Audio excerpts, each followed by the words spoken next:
I'm Sean D'Souza from Psychotactics.com. Today we're going to talk about ums and ahs. You know, you kind of sit in a conversation or you sit in a presentation and the presenter is saying what's really happening there? What's really happening is the brain is trying to access some data, and so it's going And especially if you're speaking, if you haven't practiced enough, or you're speaking extempore, your brain has to access the data, as it were. It has to keep going back and trying to get the information. So how come I don't have that many ums and ahs when I'm speaking?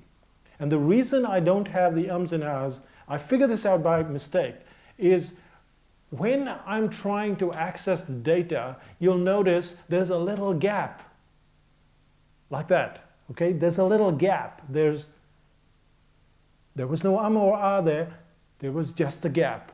And that's what you should practice, because in 15 minutes of practicing just by putting in a little gap, your audience is not going to notice anything.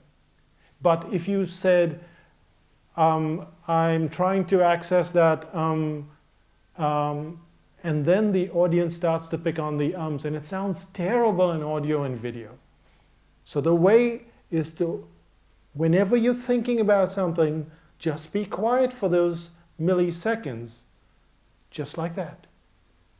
And you can access the data, and you can be quiet, and it sounds like conversation. It doesn't sound like just rattling stuff one after another after another. So I'm not really controlling the ums and ahs anymore. I'm not trying not to say and ah, but I'm just allowing my brain to access the data that it requires and then speak it out. So try it. When you're thinking of something and you have to think about it, just stop and then continue. And the audience will actually welcome that change in pace where you stop and then continue. And you will never have ums, ahs, and likes in your conversation.